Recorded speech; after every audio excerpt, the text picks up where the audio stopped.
derecho a elegir, ser elegido, pero hay otros que el derecho a conformar partidos políticos, el derecho al adoctrinamiento político, esos son derechos de estricta raigambre política.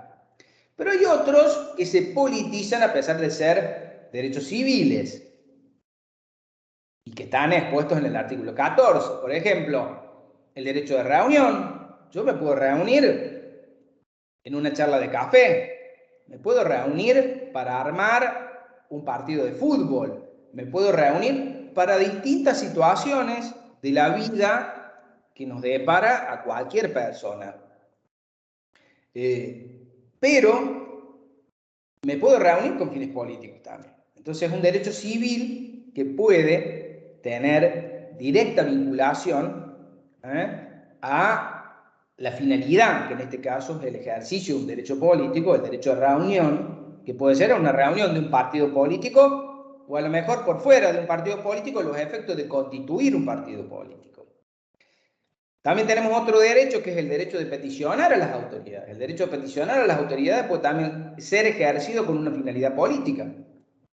Entonces, vemos que hay ciertos derechos que emanan del 14, del artículo 14 de la Constitución, que si bien tiene un espectro amplio en cuanto a su ejercicio, también en su finalidad pueden ser ejercidos como derechos políticos.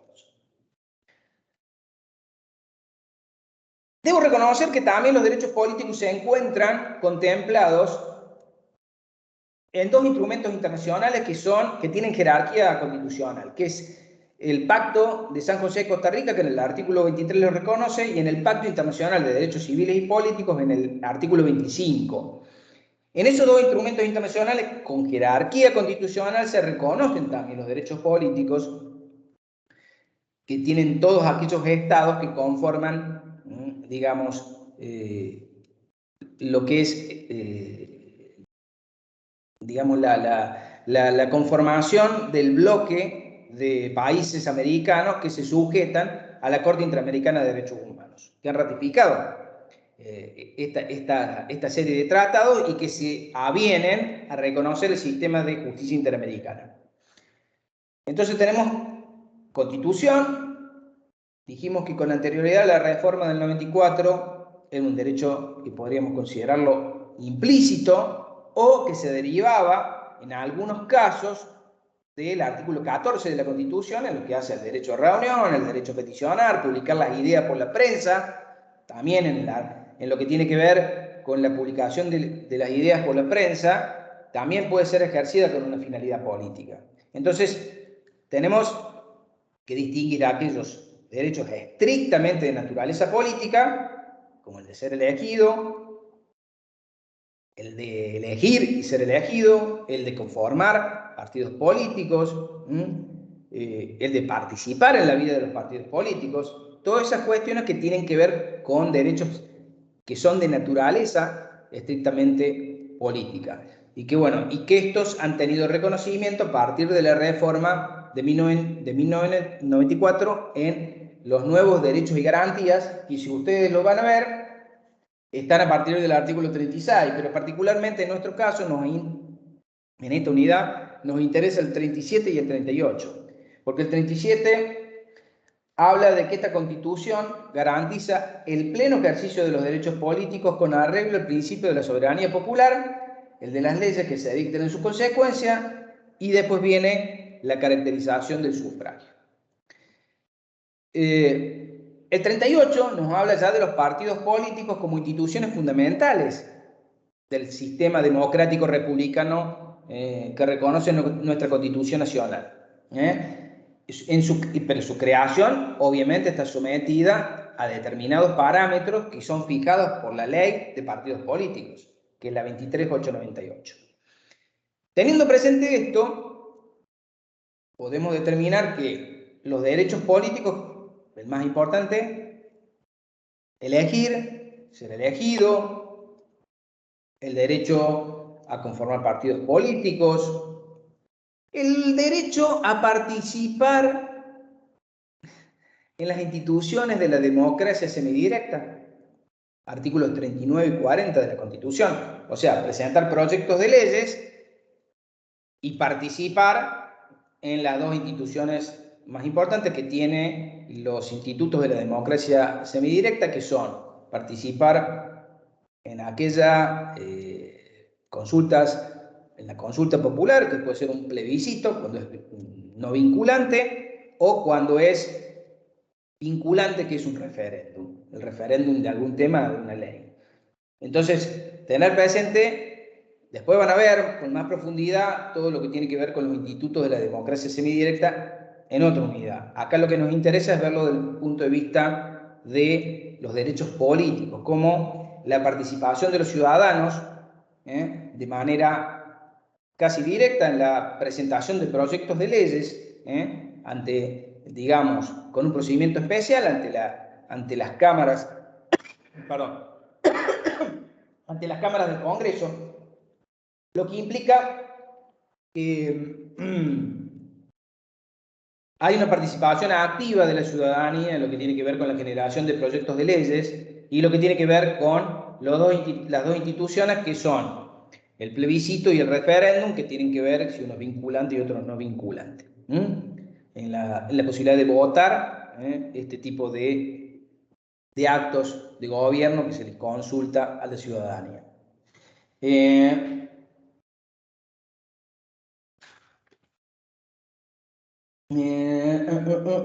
Perdón, vamos a ver que sigue en el programa. Concepto, numeración, reconocimiento constitucional, el artículo 37. Defensa del orden constitucional y resistencia está enumerado en el artículo 36. Bueno, acá les pregunta el programa y hace referencia al derecho de resistencia. El derecho de resistencia es cuando haya alguna situación irregular que produce la interrupción de la vida democrática de nuestro país o la suspensión de los derechos y garantías de manera irregular de nuestra Constitución. Entonces el 36 establece que la Constitución siempre va a mantener su imperio, su vigencia, pero aun cuando se interrumpiere por actos de fuerza, el sistema, digamos, estos actos serán insanablemente nulos, o sea, no tienen ningún tipo de valor. Los actos que se dicten, digamos, producto de un movimiento de fuerza, un golpe de Estado, algún tipo de levantamiento, sedición que se produce en contra de las autoridades legítimamente constituidas. Esos actos serán insanablemente nulos, carecen de vigencia y de valor. Sus autores, aparte de eso, hay una sanción penal para los autores. Sus autores serán pasibles de la sanción prevista en el artículo 29 que dice que serán considerados traidores a la patria e inhabilitados para perpetuidad para ocupar cargos públicos. O sea, que significa que cualquier participación en este tipo de delitos implica la accesoria de la inhabilitación para ocupar los cargos públicos en cualquier gobierno futuro. Y tendrán la misma sanción quienes, como consecuencia de estos actos, usurpen funciones previstas por las autoridades de esta Constitución. Esto es lo que, esta cláusula, tiene su origen en, obviamente, los periodos en donde se produjeron situaciones de interrupción del orden constitucional. Desde el gobierno de Irigoyen, desde el primer gobierno de Irigoyen a la fecha, ha habido periodos en donde se ha producido la interrupción del orden constitucional por un golpe militar. Y bueno, entonces, para evitar la consolidación de los efectos de cualquier norma que pudiera dictar este gobierno ilegal, la Constitución sostiene que mantiene su imperio y declara nulo cualquier acto que se emita por este tipo de autoridades. Y aparte de las sanciones penales que corresponden a quienes participan en este tipo de acciones.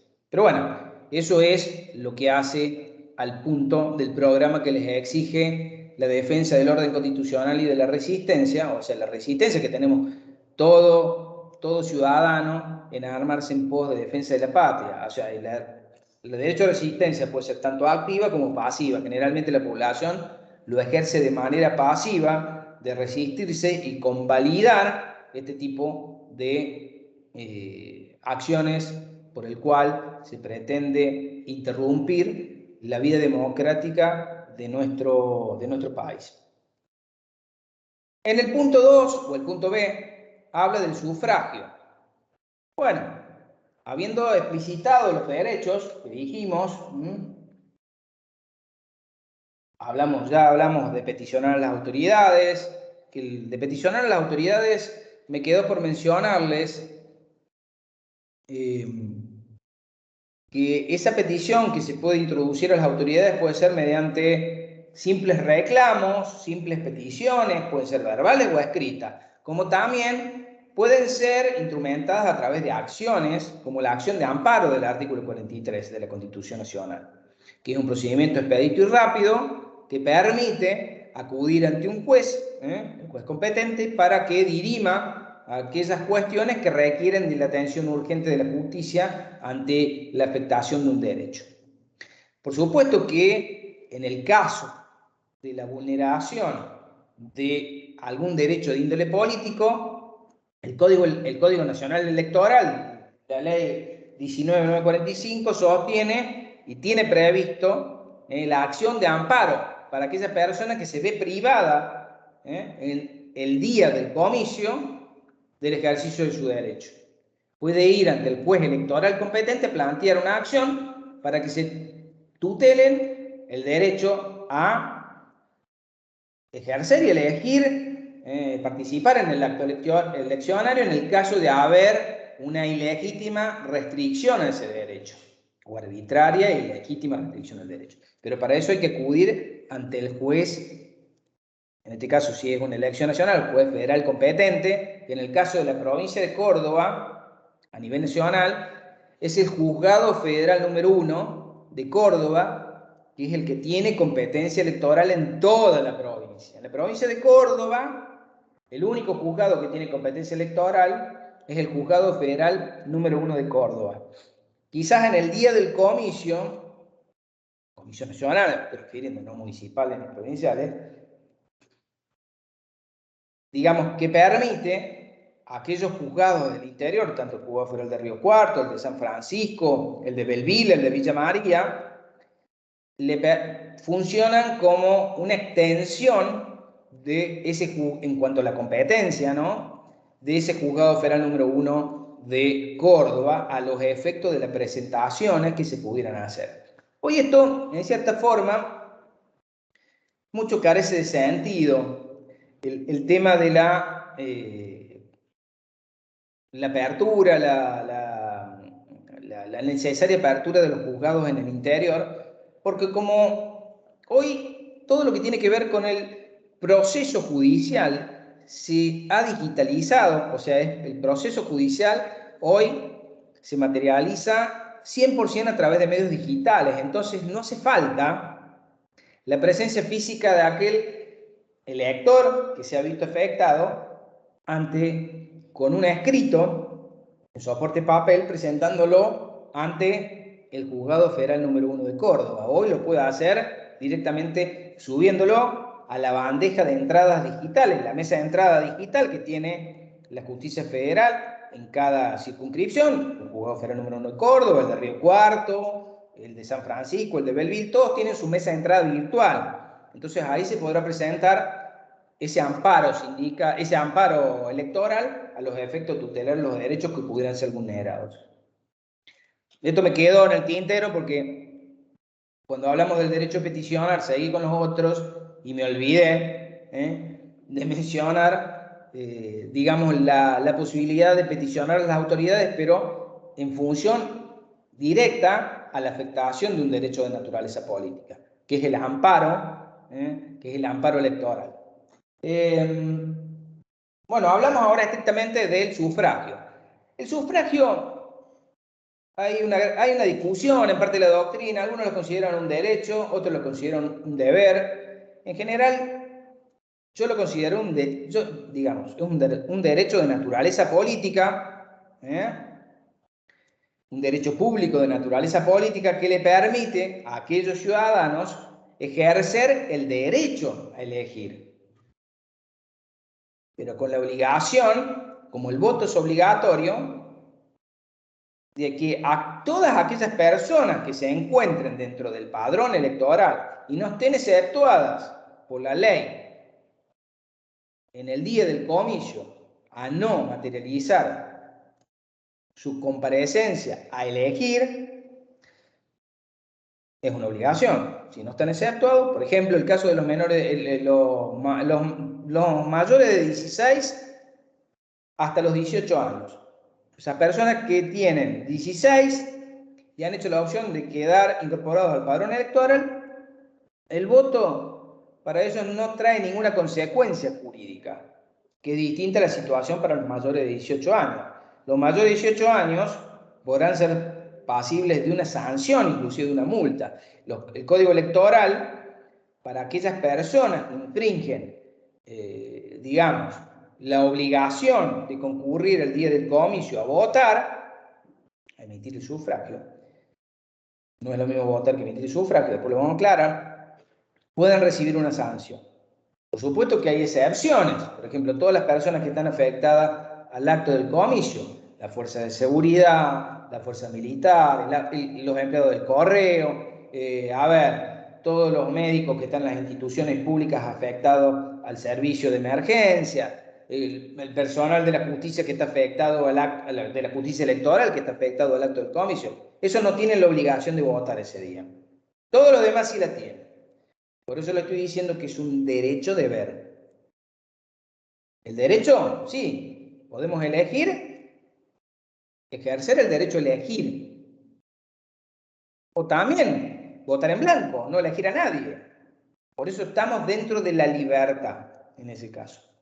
Pero también tienen una consecuencia que es una obligación, porque nuestra Constitución establece que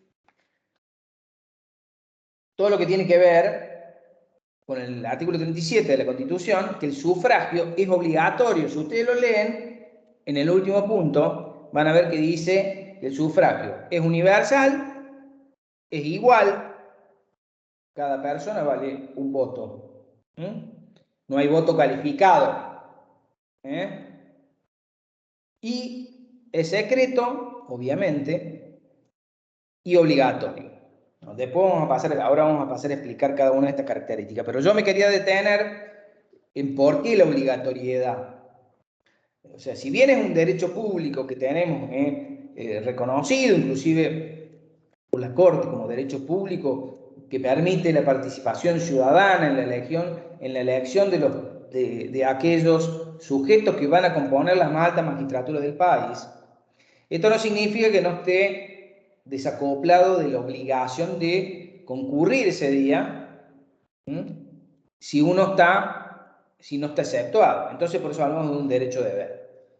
Después, entre las características del sufragio, debemos decir que hay que diferenciarlo del voto, porque el sufragio es la potestad que tenemos como ciudadanos, los ciudadanos, de elegir a quienes van a ser los futuros integrantes de las más altas magistraturas públicas, de los órganos que componen el gobierno, poder ejecutivo, poder legislativo. Entonces, tener presente que votamos, sí, votamos, cada vez que sufragamos estamos votando, pero no todas las veces que votamos sufragamos. ¿Y esto por qué lo digo? Muchas personas participan activamente en la vida social de los clubes de barrio, por ejemplo. Un club de fútbol, un club, no sé, destinado al fomento de cualquier tipo de actividad. Ahí uno participa activamente a lo mejor en la vida interna de ese club. Se puede postular, inclusive a ser el presidente de ese club o como vocal, miembro de la Comisión Revisora de Cuentas. Y ahí uno va, si se presentan varias listas, tendrá que acudir ese día y votar, elegir. Pero no es lo mismo elegir en estas entidades que elegir a las autoridades políticas que componen los órganos de gobierno, digamos, estipulados y creados por la Constitución Nacional, a los efectos de constituir el gobierno. Entonces no es lo mismo el voto que el sufragio. ¿Sufragio? Sí, cuando concurrimos a elegir las autoridades de la Cámara de Senadores, diputados, presidente y vice. Entonces, ahí le tenemos clara. Votamos, sí, en cualquier otras actividades. En muchas actividades de la vida privada. En una sociedad anónima se vota también. En muchas personas jurídicas privadas se vota. Inclusive los mismos partidos políticos para conformar sus propias autoridades, en donde debe imperar los principios de la democracia y la periodicidad de los mandatos, también se vota para elegir las autoridades. Entonces esto tenerlo presente. Pero sufragamos cuando elegimos las autoridades que la Constitución establece mediante el sistema de periodicidad, diputados, senadores, presidente y vice. Ahí sí estamos ejerciendo el derecho de sufragio, que incluye el voto, obviamente. En las demás facetas de la vida, votamos, pero no sufragamos. Este sufragio es universal porque alcanza a todos. El Código Electoral Nacional solamente establece que votan quienes son ciudadanos, o sea, los nativos y los nativos por opción, los que tienen la ciudadanía otorgada. Aquellos ciudadanos que se han hecho, aquellos extranjeros que se han hecho ciudadanos, han tramitado su carta de ciudadanía ante la justicia federal, han jurado por la Constitución Nacional, mediante una sentencia que emiten los jueces federales, se los reconoce como ciudadanos por opción, naturalizados. Ellos tendrán el derecho a votar, pero no todos. No todos los habitantes de la Argentina votan, sufragan, mejor dicho. Son aquellos que el Código Nacional Electoral establece que están en condiciones de votar y están incluidos en un padrón electoral. Ahí está la universalidad. Por excepción, algunas personas no podrán ejercer este derecho. Los condenados y privados de la libertad, los fallidos, aquellas personas con la capacidad, conforme al nuevo Código Civil y Comercial de la Nación, aquellas personas que tienen una grave discapacidad y por una sentencia dispuesta por la justicia de cada provincia, la justicia civil de cada provincia, haya dispuesto que esa persona no tiene capacidad, tiene la capacidad restringida, entonces no puede ese día, o sea, se encuentra privado de la posibilidad de acudir el día del comicio a votar. Es igual, como yo les decía. ¿Por qué? Porque una persona, un voto. En otros tiempos, siglo XVIII, siglo XVII, en otros países, inclusive de la Europa continental, existió un voto calificado. Por ejemplo, inclusive los miembros de determinadas universidades en Inglaterra tenían un voto doble. O sea, los miembros, o inclusive un voto calificado en función del patrimonio también.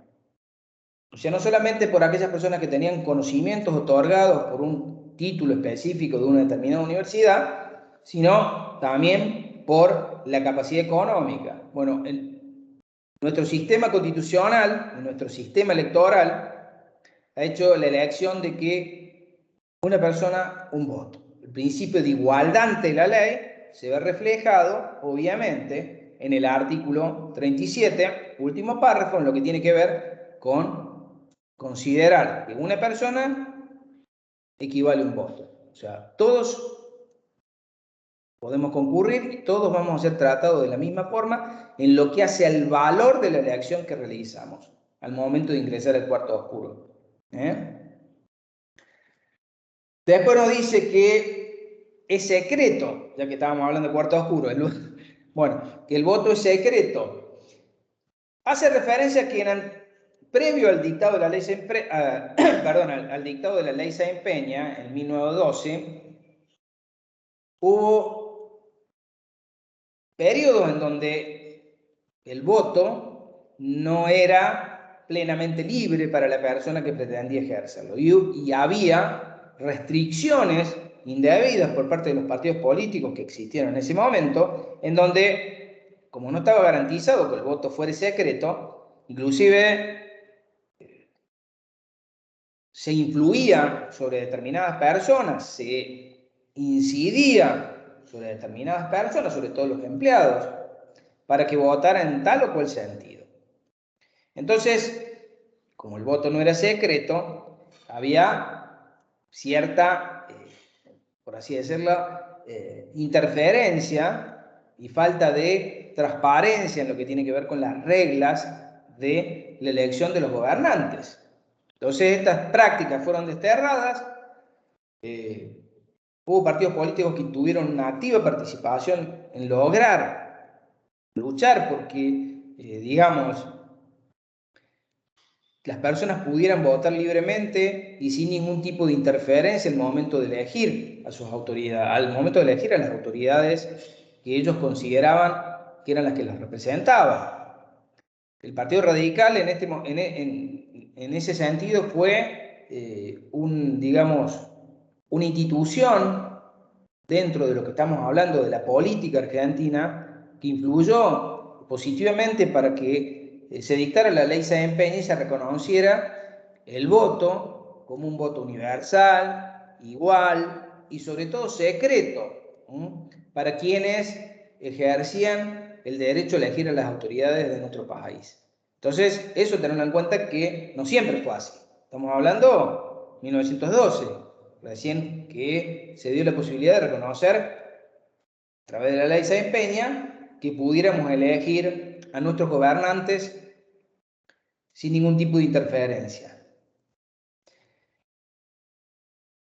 Nos queda lo último, que dijimos que el voto es obligatorio como última característica. Está puesto en la Constitución. O sea, hoy carece de sentido discutir si una ley pudiera establecer que el voto puede ser facultativo. Hoy no podría hacerlo porque estaría violentando el artículo 37. Creo que es un sano criterio que ha optado la Constitución Nacional de considerar, porque, digamos, las autoridades van a estar legitimadas en función de que participe la mayor cantidad de gente en los comicios para la elección de autoridades. Cuando mayor cantidad de gente participa, mayor legitimidad tienen nuestros gobernantes. O sea, legitima. La participación ciudadana legitima. Usted me va a decir, bueno, pero si lo estoy obligando, si una persona va obligada, no quiere... Está bien, no importa. Yo no estoy diciendo que la persona tiene que votar en tal o cual sentido. Solamente tiene que participar. Si no quiere elegir a nadie, que no lo haga. Si quiere elegir a uno, perfecto, en pos del otro. Y si no quiere elegir a nadie, no importa, pero participó. Esto forma parte con lo que tiene que ver con la educación que nosotros necesitamos. Cuando mayor educación cívica exista en nuestro país, mejores gobernantes vamos a tener. Entonces la participación, pienso, unido a la educación, por supuesto, va a lograr mejores dirigentes.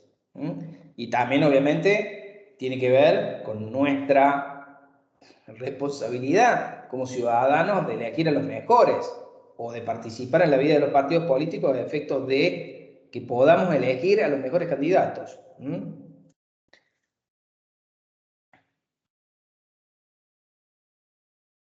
Y no voto.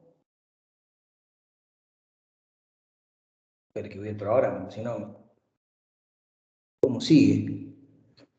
Bueno, el sufragio, concepto y clase, condiciones según el artículo 37, componentes del sistema electoral argentino. Bueno, ahora viene el sistema electoral. ¿Qué son los sistemas electorales? Los sistemas electorales son aquellos métodos que nos permiten convertir los votos en cargos, en los cargos públicos electivos. Convertir los votos en cargos públicos.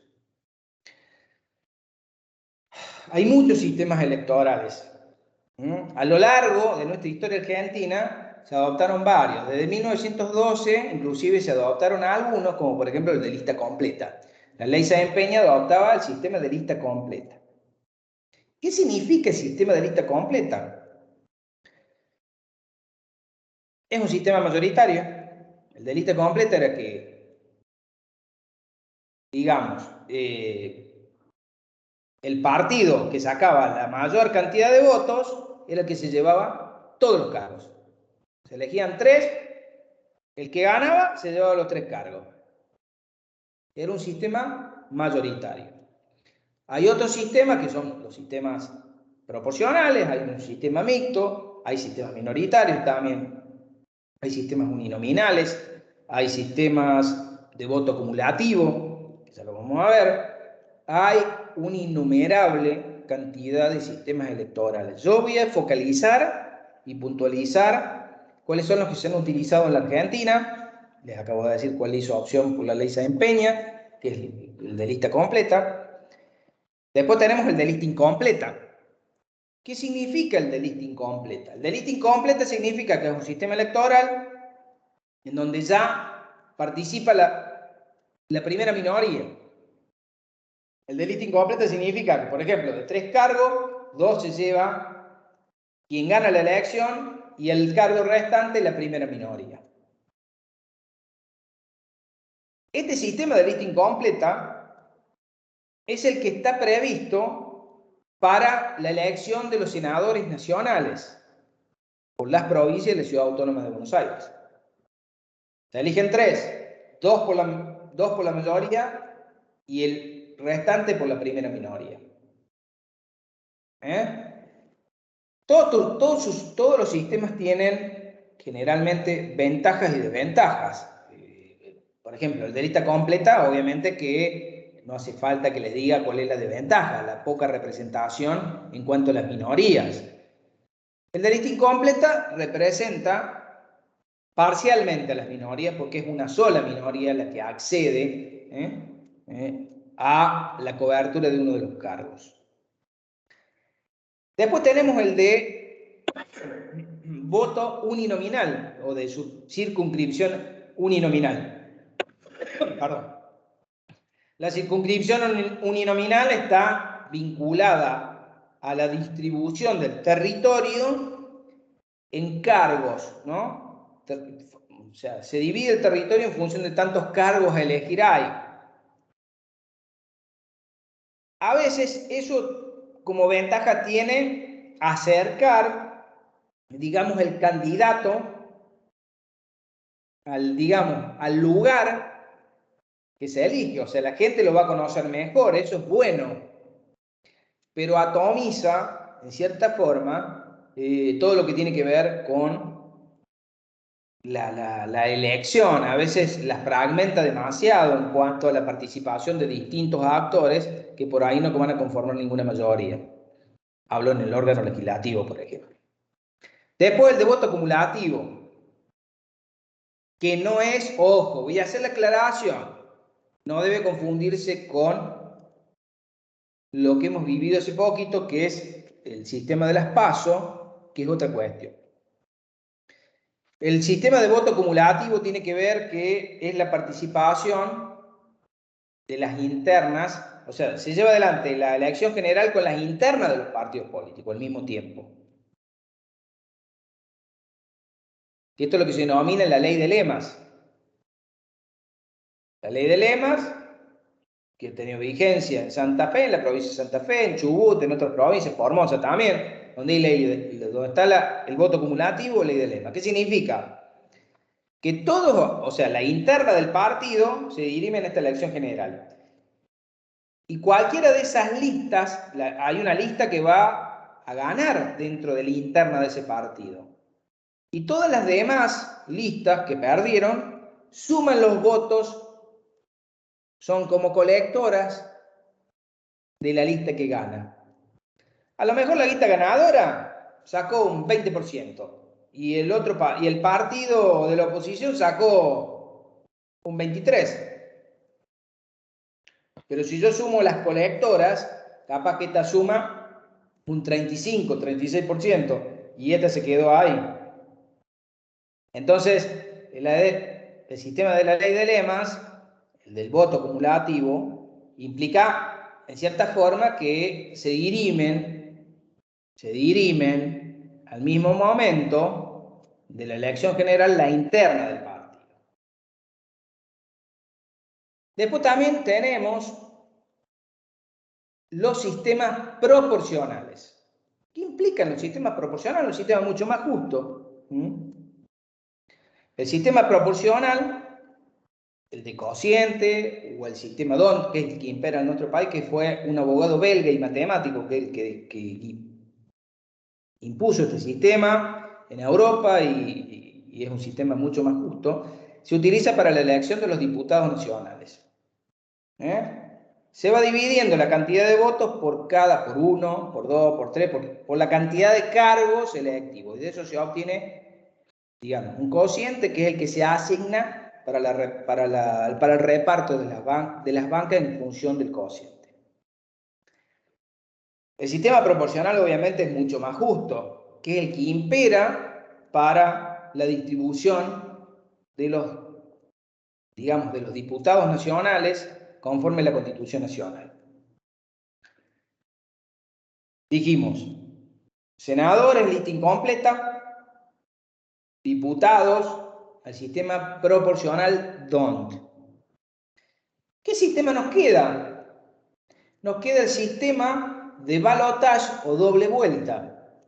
El sistema de balotage o doble vuelta, algunos por ahí van a discutir si es un sistema electoral o no. Me parece que para mí sí es un sistema electoral porque se convierten los votos de quienes participan en la doble vuelta en cargos. O sea, es para la elección de presidente y vice. En nuestro país no es un sistema que hayamos descubierto en Argentina, ya en otros países de Latinoamérica y sobre todo en Europa, en Francia, ya existía, en el mismo Brasil, la doble vuelta. Lo que varía es el porcentaje que se requiere para, a lo mejor, evitar la doble vuelta. Porque en donde una lista que obtuvo determinada cantidad de votos sea proclamada sin necesidad de acudir a la segunda vuelta. Bueno, en nuestro país, si uno va a los artículos 98 por ahí, en lo que tiene que ver con la elección del Poder Ejecutivo, ustedes van a ver que el presidente y vice se eligen a doble vuelta, salvo que la lista triunfante hubiera sacado más del 45% de los votos válidos. O hubiera sacado el 40% de los votos válidos con una diferencia de más de 10 puntos. Si ustedes lo leen, con más de 10 puntos con la lista que le sigue.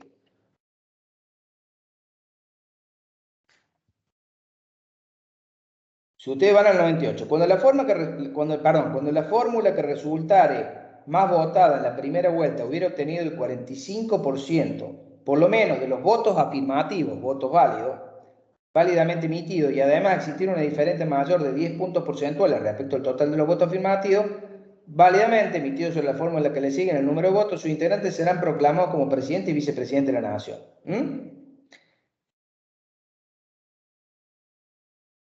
Más del 45% no hace falta. Artículo 97. Más del 40%, con más de 10 puntos de diferencia, tampoco hace falta. Son las únicas dos excepciones que se establece para la innecesariedad de la segunda vuelta. Pero en la realidad, si no se dan esas dos condiciones, las dos listas más votadas, las dos fórmulas más votadas de presidente y vice, irán a la segunda vuelta, donde serán sobre ellas dos las que el cuerpo electoral, o sea, los ciudadanos tendremos que elegir para ver a quién se elige como presidente y vice. Eso es lo que hace a los sistemas electorales, dijimos, senadores, diputados y ahora fórmula de presidente y vice. Eso en cuanto a los sistemas electorales. ¿Qué más nos pide Yo lo que le podría decir que al momento del comicio, uno tiene que saber, ustedes habrán visto que hoy, digamos, las nuevas tecnologías, las TIC, más en plena pandemia, han facilitado mucho el avance en estos temas. Entonces, si ustedes habrán visto lo que pasó en esta última elección de las PASO, de las primarias abiertas, lo que ocurrió es que el día del comicio el presidente de mesa, o sea, el ciudadano que tiene la obligación, la carga impuesta por la ley de ser el presidente de mesa, una vez que termina el acto del comicio, tiene la obligación de materializar el cómputo. Va a celebrar primero, va a celebrar un acta, va a emitir un acta donde conste todos los votos que se reciben. Los votos válidos, que son los votos válidos, son aquellos que fueron introducidos por los ciudadanos que votaron legítimamente en el acto del comicio y mediante las boletas oficializadas, no importa si tuvieran algún tachón, una raspadura, pero que hayan sido mediante las boletas oficiales y que se puede identificar los tipos de cargos que están incluidas en esa boleta. Porque puede haber corte de boleta. Votos en blanco. El voto en blanco es aquel en el cual un ciudadano no ha hecho ningún tipo de elección por ninguna de las listas que se postulaban para ocupar un cargo público. En el sobre no puede haber ningún elemento extraño, solamente un papel en blanco de color sin ningún tipo de escrito, mención ni nada. Los votos nulos, ¿cuáles son? Los votos nulos obviamente son aquellos en donde hay la inclusión de algún elemento extraño en el sobre en el cual se instrumenta el voto. Por ejemplo, algún papel con algún escrito distinto, con boletas no oficializadas, o por ejemplo la boleta de un partido y de otro, de partidos incompatibles. Esos son los votos nulos. Después también tenemos los votos recurridos. O sea, los votos recurridos son aquellos en cual alguna autoridad de mesa, algún fiscal de un partido político que participa en esa mesa electoral, en donde podrá objetar por determinados defectos que tenga ese voto, y entonces ese voto se aparta y no va a ser compatibilizado el día del comicio. Se lo separan con un acta aparte, en donde están todas las objeciones, y eso va a ser la impugnación va a ser valorada, o sea, el voto recurrido va a ser valorado por la Junta Electoral correspondiente. Y los votos impugnados, que es la última categoría, tienen que ver con aquellos votos en donde lo que se está impugnando es la identidad de quien concurre el acto del comicio. Entonces, como se está impugnando la identidad de la persona que concurre al acto del comicio, se va a elaborar un acta por el presidente de mesa. Ese acta se va a consignar el dígito pulgar de la persona que vota. Se va a hacer toda una mención de cuáles son las objeciones respecto a la identidad de la persona y esa acta se va a incorporar al sobre y la persona va a votar. Por supuesto que se va a identificar en el sobre de la persona que está votando que ese voto está impugnado y será valorado por la Junta Electoral. Por eso entonces son siempre únicamente los votos al momento de hacer el acta y el telegrama, que es el reflejo del acta de cada mesa, que se envía a la Junta Electoral, que depende del Ministerio del Interior. El telegrama sale rápidamente, que es el fiel reflejo del acta del comicio. Sale rápidamente a la Junta Electoral para que el Ministerio del Exterior vaya publicando, digamos, cómo se han contabilizado los votos de cada partido en la elección.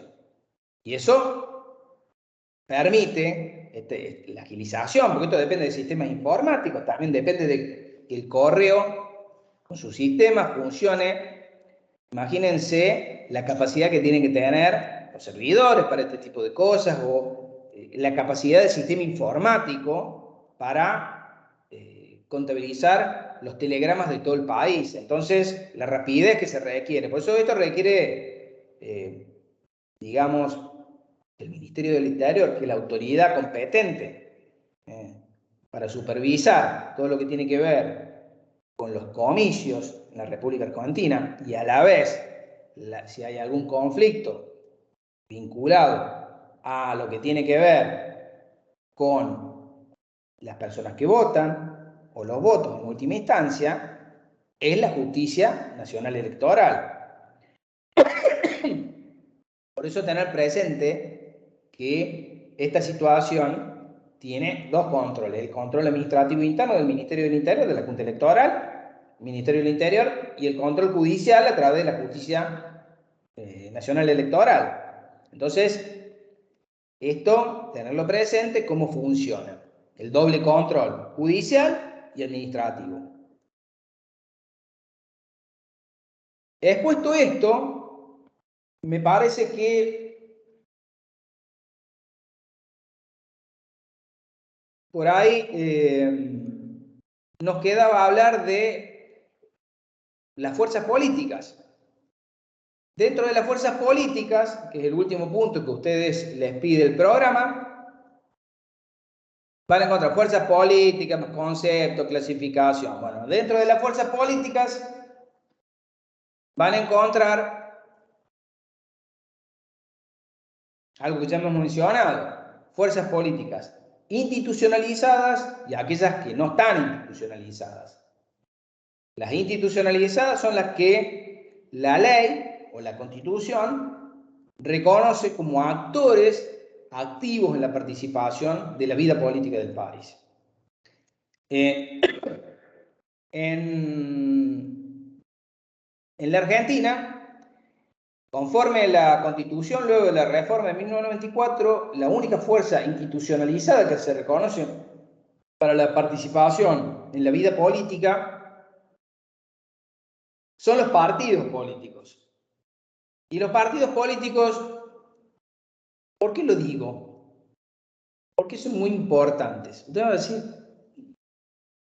porque es sumamente importante que reconozcamos que si uno lee la Constitución, si uno lee el artículo 38, ve que los partidos políticos son instituciones fundamentales. Pero yo no me quería quedar y detener ahí. Dice que sus actividades son libres, obviamente que están sujetos a la ley. ¿Y por qué digo están sujetos a la ley? Porque para conformar un partido político se requiere formar una persona jurídica, se requiere establecer un estatuto, ese estatuto que conforma la vida interna de ese partido político tiene los organismos de gobierno, cómo se eligen sus autoridades, cuál es la ideología que propugna ese partido, cómo va a llevar adelante el adoctrinamiento de sus afiliados, cómo va a participar en la vida política del país.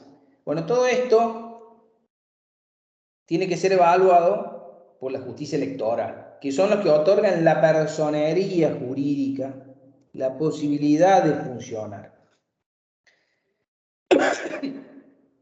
Y ustedes, si miran acá, van al segundo párrafo del 38, nos habla de que cómo funciona internamente un partido político, que debe tener la representación de las minorías, pero sobre todo, fíjense que dice la competencia para la postulación de candidatos a cargos públicos electivos. Postulación para los cargos públicos electivos. Y sobre esto hay una gran discusión. ¿Por qué?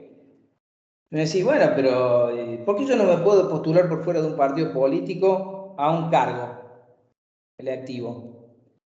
Y mire, me parece que el artículo 38 está diciendo que la competencia, o sea, la competencia es la atribución que la ley establece a un determinado órgano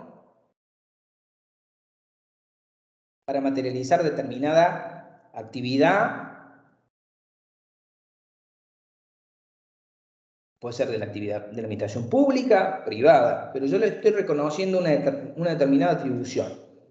Y si yo a los partidos políticos les reconozco la atribución de postular los candidatos, va a ser muy difícil encontrar una interpretación que amalgame, digamos, la capacidad que tienen los partidos políticos de postular a sus candidatos con la de, si yo quisiera individualmente postularme, a través de la autorización que dispusiera una futura ley, ¿no? Yo creo que esto es inconstitucional, no podría serlo casi. Y aparte hay una limitación mayor todavía. Si ustedes leen lo que tiene que ver con cómo se conforman las autoridades del Senado para la elección de los senadores nacionales, dice de los candidatos que postulen los partidos políticos. No lo dice así para diputados o senadores, pero sí para diputados y presidente y vice. Pero sí para los senadores lo dice.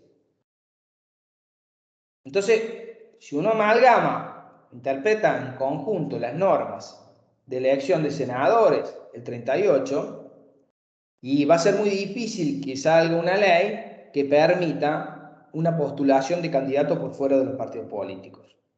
Entiendo que esto no es posible. El único que está habilitado para postular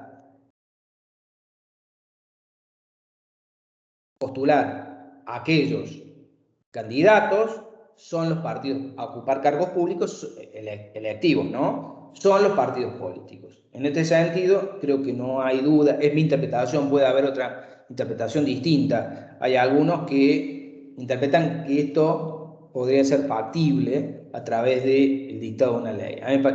Y siempre y cuando no se trate de los cargos, por ejemplo, de senadores nacionales. Es una discusión.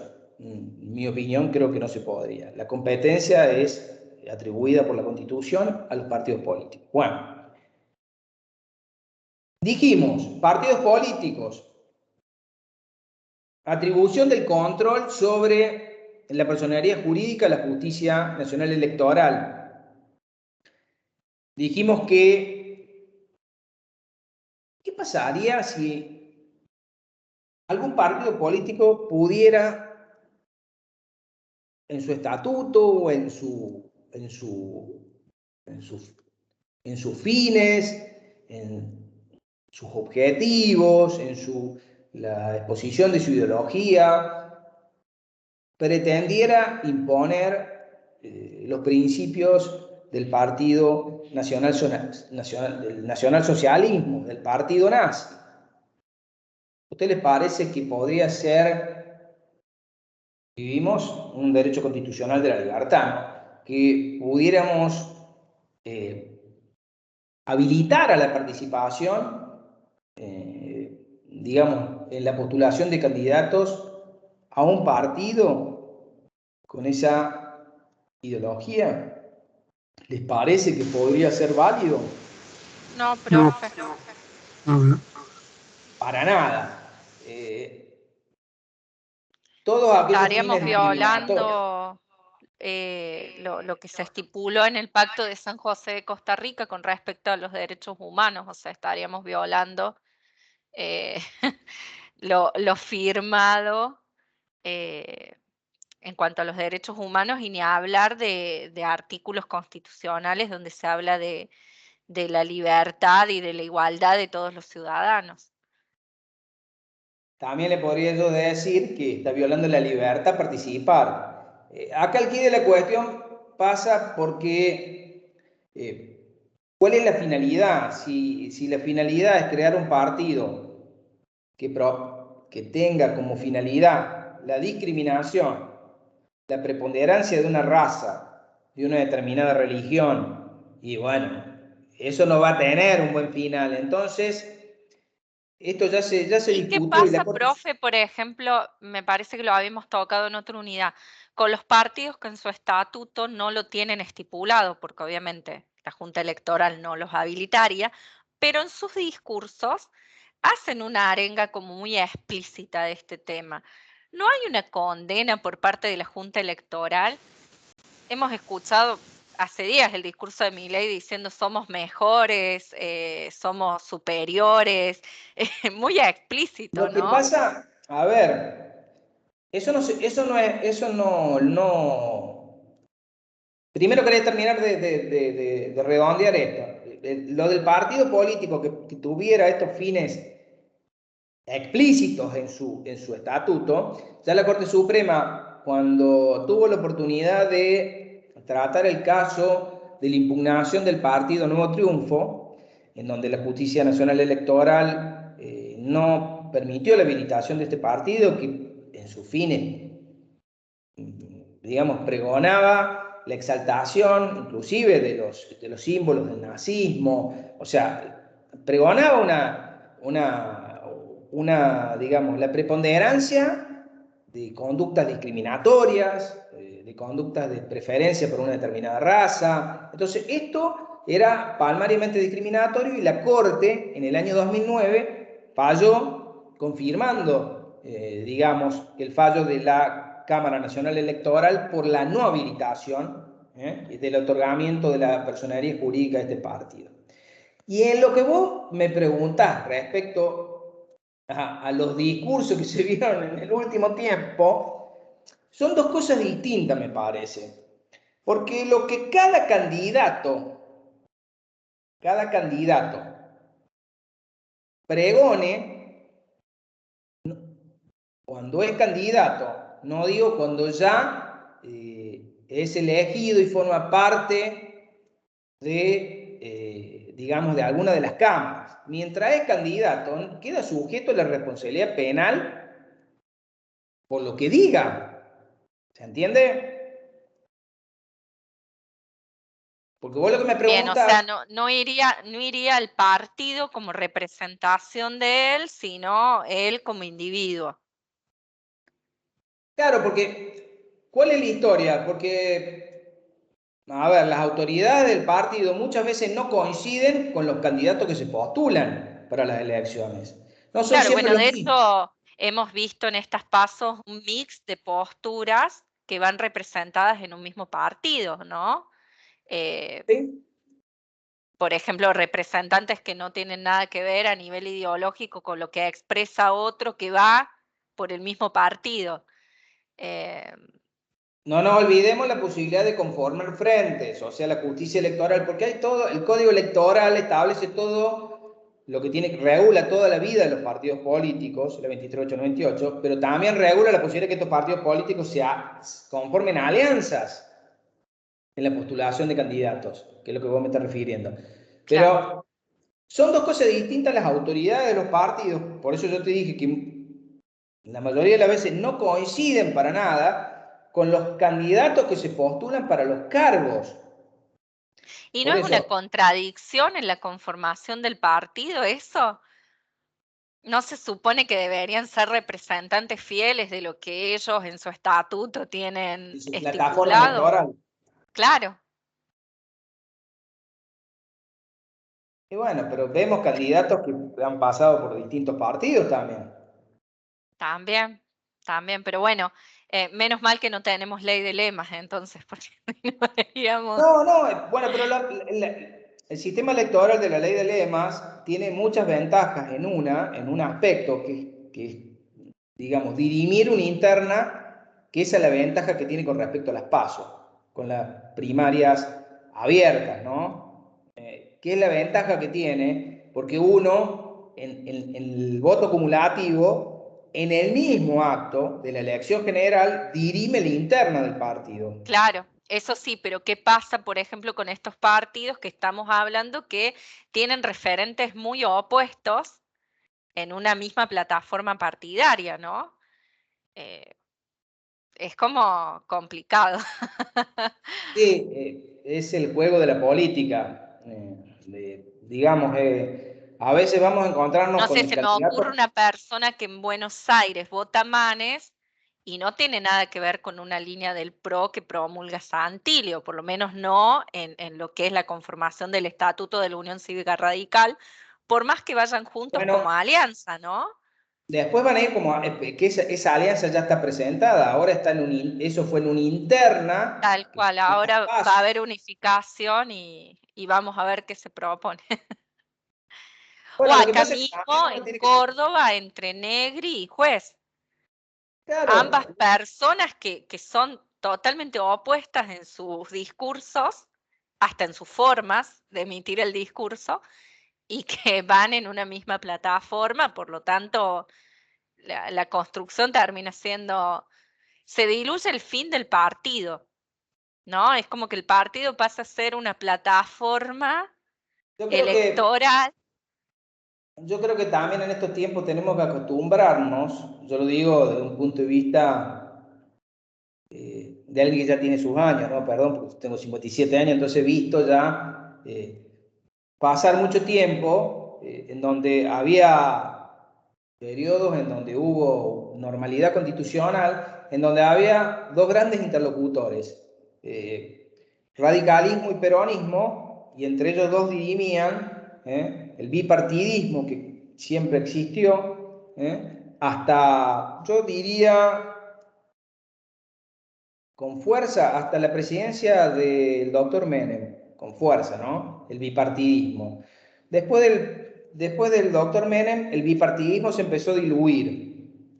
O sea, los contornos de estos dos partidos, tanto el radical como el justicialismo, me parece que se empezó a diluir y empezaron a intervenir otros actores que hoy por hoy ya lo vemos claramente. Hoy no solamente tenemos que hablar de radicalismo o justicialismo, tenemos que hablar también del PRO, tenemos que hablar de la importancia de muchos Sí, partidos bueno, incluso provinciales. se habla de un radicalismo de derecha y otro de centro, otro de izquierda, lo mismo con el Bueno, es lo mismo Partido que pasa con el peronismo Justicialista. también. Exacto, exacto.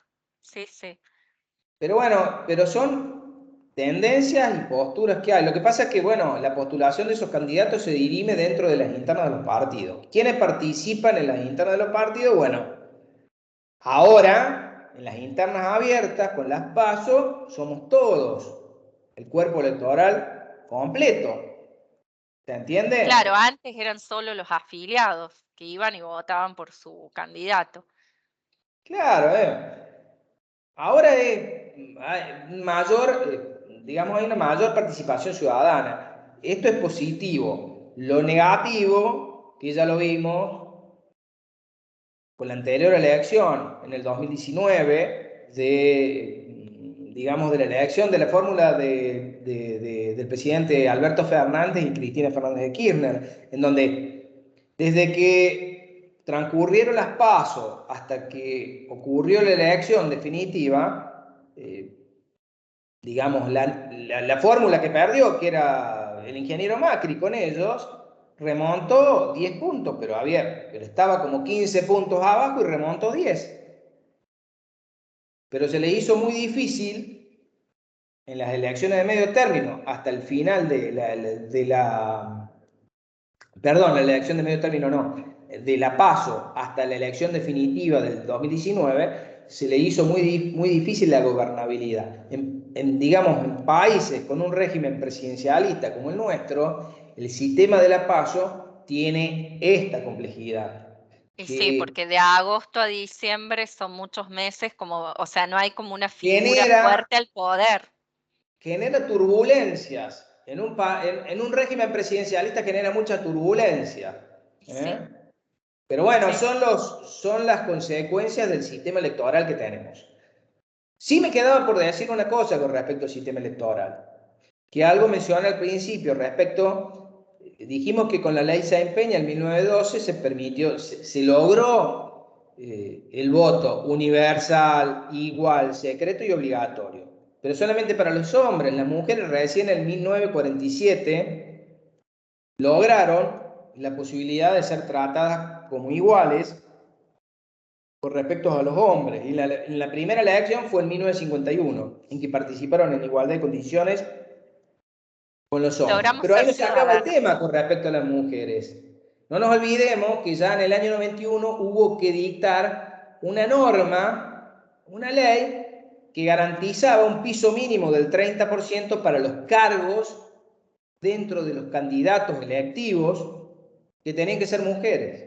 Esto generó una interpretación, bueno, mucha discusión respecto de cómo jugaba ese 30%, cómo se sustituían los cargos. Bueno, hasta que en la actualidad pasaron distintas leyes, tanto a nivel provincial como a nivel nacional, hasta que hoy existe, digamos, del 2019 a la fecha, existe una norma que establece la paridad de género.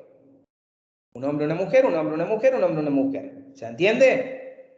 Entonces, Sí, no fue una lucha pacífica, digamos, pacífica en el sentido, no es que, digamos, fuese una lucha armada, sino que fueron jalones que se fueron conquistando para llegar a la paridad de género.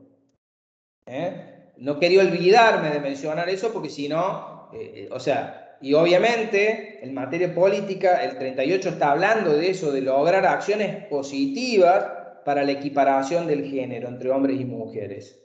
Pero bueno, eso no me quería olvidar de mencionarlo porque si no nos quedaba en el tintero. Pero bueno, eso en cuanto a lo que tiene que ver con todo lo que hace a el régimen electoral, de lo que tiene que ver inclusive con la fuerza, los partidos políticos también y la participación de hombres y mujeres en la conformación de las listas. Después nos interroga el programa sobre grupos de presión. Yo le agregaría grupos de interés, grupos de presión y factores de poder. Por eso agrego, entre los actores digamos, que no están reconocidos por la Constitución Nacional, no están institucionalizados como los partidos políticos, hay otros que intervienen en la vida política del país, que son los grupos de interés. ¿Cuáles son los grupos de interés? Y un grupo de interés, por ejemplo, puede ser un sindicato, puede ser un grupo de interés, puede ser cualquier culto religioso, la conformación de un culto religioso con sus fieles, la conformación de un club, de un determinado deporte, de un club social. Todo esto son grupos de interés. Las asociaciones ambientalistas, todas las asociaciones que pregonan la defensa del medio ambiente, del patrimonio cultural. Estos son grupos de interés. Ahora, cuando estos grupos de interés pretenden influir en los órganos de gobierno, legislativo o ejecutivo, el mismo Poder Judicial también, de manera encubierta, se convierten en un grupo de presión. Aclaro, grupo de interés, esto que yo les mencionaba. Ahora, cuando ese grupo de interés es un sindicato, en pos de lograr un aumento salarial, hace un piquete al frente del Ministerio de Trabajo, corta las calles, manda un grupo al Congreso, a la Comisión del Trabajo y Seguridad Social para presentar un proyecto de ley y hablar con los diputados y senadores de determinado partido. Se convierte en un grupo de presión. Entonces, ahí hay que distinguirlos. Y por último nos quedan los factores de poder, que los factores de poder operan de manera mucho más solapada, pero también de manera continua. Pueden ser distintos grupos, pero al hablar de manera continua o con permanencia en el tiempo, por ejemplo, ya influyen en distintos tipos de temas. No sé, o sea, la lista no va a ser solamente, por ejemplo, como el sindicato en obtener mejores salarios. Por ejemplo, la iglesia católica puede ser considerada un factor de poder, porque incide en muchísimos temas. No solamente en buscar una mejoría económica para todas aquellas personas que están en una situación de pobreza, todo lo que tiene que ver con temas vinculados al aborto, todo lo que tiene que ver con temas vinculados a la fertilización asistida, a los mecanismos de procreación, artificial, todo lo que tiene que ver con estos temas puntuales, todo lo que tiene que ver, por ejemplo, con las leyes de divorcio. Entonces, hay instituciones que tienen incidencia en distintos temas. Y esos son factores de poder. Y pueden ser instituciones que tengan un gran poderío económico también. Entonces, inciden, por ejemplo, en los medios de comunicación, inciden también en los órganos de poder o en los órganos de comunicación sobre los órganos de poder. Entonces, hace que, digamos, inciden en distintos términos, en distintos temas y en distintos tiempos. Pongo de ejemplo la Iglesia Católica para que lo visibilicen mucho mejor. Incidió en la presidencia del doctor Alfonsín cuando se opuso con la ley de divorcio vinculado. Y no hasta hace mucho con la ley de interrupción voluntaria del embarazo, hace poquito nomás. Entonces, se opuso también a la ley de matrimonio igualitario. Bueno, por eso. Tantas otras. Entonces, es continua la participación para que vean cómo es un factor de poder. A ver, un factor de poder es cuando pretende influir, no siempre lo puede lograr a veces. ¿Se entiende? Pretende influir, a veces lo logra, a veces no. Sí, por eso son factores de poder. Exactamente. A eso me refería. Y en eso, digamos, termina todo lo que tiene que ver la unidad 10. Siguen, no, mañana es feriado. Mañana tienen descanso. Bueno, un merecido descanso mañana. Si les queda alguna pregunta respecto a esto, que nos queda tiempo, así que no hay problema. Si les Profe, quedó en el algo por chat, preguntar. perdón, A ver. porque en el chat uno de los chicos preguntaba qué capítulos entraban para el parcial. Miren, casi con seguridad, no quiero decirle 100%, pero esta unidad entra. O sea, tengan en cuenta que para el parcial van a entrar estas 10 unidades. Porque no sé si la unidad 11, que empieza el miércoles, la podremos terminar. Yo les recomendaría, seguramente el miércoles le van a definir, le van a dar la palabra definitiva, ¿no? Pero yo les digo, conforme lo que pude charlar con el profesor Bustamante, es que iba a estar incluida hasta la 10. Hoy terminamos la 10, hasta la 10 va a estar incluida. Cualquier cosa le preguntan al profe para tener el 100% de certeza, pero estudien esta unidad. No sé si la 11 va a ir. Yo calculo que no me quiero anticipar. Por la duda, hasta la 10 va. Profe, y con respecto a los alumnos que somos de distancia. No, los de distancia rinden aparte, no rinden. Sí, pero el profe Bustamante nos dijo que le consultáramos a usted la fecha. Ya le voy a ¿Está definida? Coincide el parcial de distancia y el recuperatorio con el segundo parcial y el recuperatorio del segundo parcial de los alumnos Perfecto. de presencial. No, lo tienen mucho más Tomamos esa adelante. fecha. Pero Sí, menos mal que sabía me preguntaste, así lo publico después. Sí, profe, porque hay muchos chicos de la modalidad de distancia que no participan de estas clases. Te lo voy a publicar en Evelia. Gracias, profe. Muy bien. Bueno, si no hay nada más, nos Dos vemos. preguntas. Si está definido si va a ser virtual o presencial para los alumnos presencial. Y la presencial va a ser virtual. Virtual. Y más o menos la modalidad, ¿qué sería? ¿Preguntas a desarrollar? ¿Múltiple opción? ¿Cómo sería? Múltiple opción. Ok. Profe, No. bueno, ¿cómo anda? Yo tengo una duda sobre el tema si necesitamos cámara, si consigo alguna cámara. Sí, cámara. Perfecto, muchas gracias. Tengan presente que para rendir de manera virtual la cámara es necesaria. No es porque, a ver, es un capricho nuestro, la reglamentación exige de la facultad, exige que para presentarse a rendir los parciales virtuales hay que tener los medios técnicos, y en esto hace referencia a, obviamente, tener la cámara. Cámara y micrófono. El micrófono se lo exigimos que lo prendan cuando el profesor lo exija, pero si no lo tienen apagado. Cámara y micrófono vayan solicitando a quien se los pueda facilitar para tenerlo el día del examen. Así que bueno, esas serían las condiciones. Bien, y por último, con respecto a los parciales, ¿se puede trabajar, por ejemplo, con la Constitución en la mano, con el programa o no? Programa solo. Solo el programa. No Constitución.